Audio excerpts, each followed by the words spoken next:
You know, a lot of the talk today surrounding education is about teacher pay, so I want to address that first.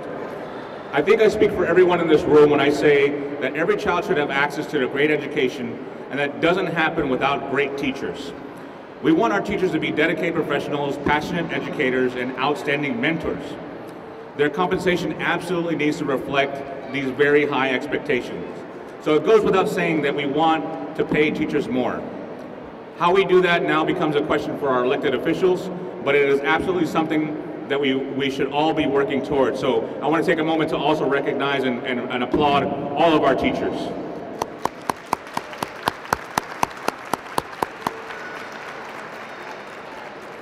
With all of that said, here's something that's missing in our conversation this session: students, children, and parents, and a pathway towards a better school and better educational outcomes.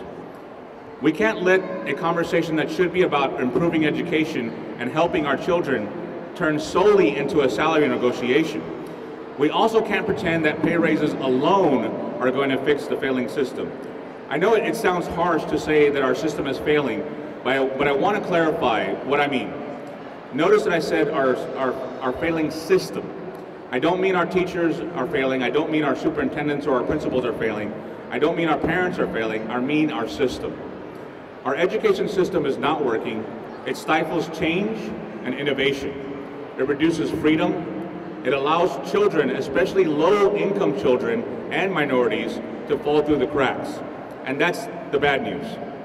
The good news is we've identified the solution, and we are winning victories every day. The solution is more choice, more freedom, more options for parents. Parents are demanding that. Lawmakers are listening, and we are seeing real progress for our children. School choice is on the march. So I figured I'd speak from a few different perspectives. I've got 2 kids in Epic charter schools. So from their perspective, and I asked my students as well, what is it about Epic that is so amazing? They're like, well, there's several of us here, and not all of us are on the same curriculum, but we're in the same grade level, right? Not all of us use just the digital curriculum. Some of us have podcasts that we do.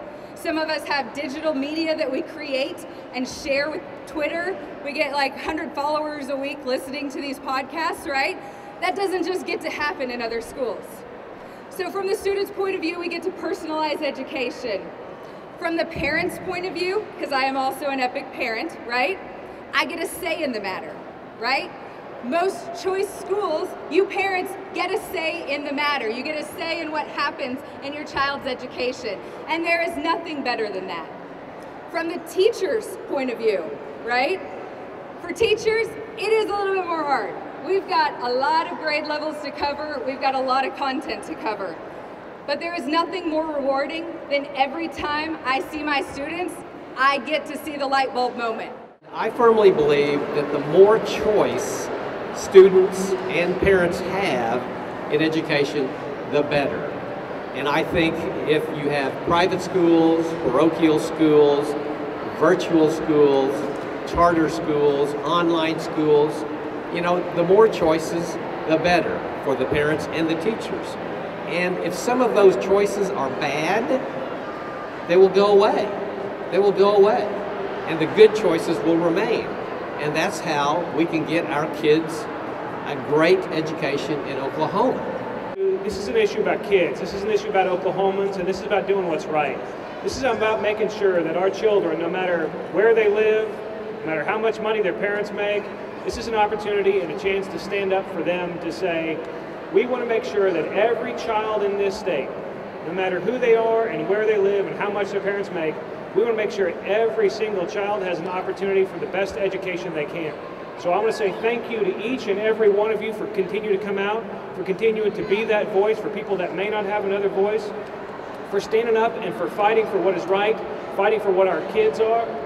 All those things, and it is so important that these legislators see their support, see that this is a real issue, that this is not about, it's not about administrators, it's not about anything else, it's about kids. It's about valuing children more than the dollars.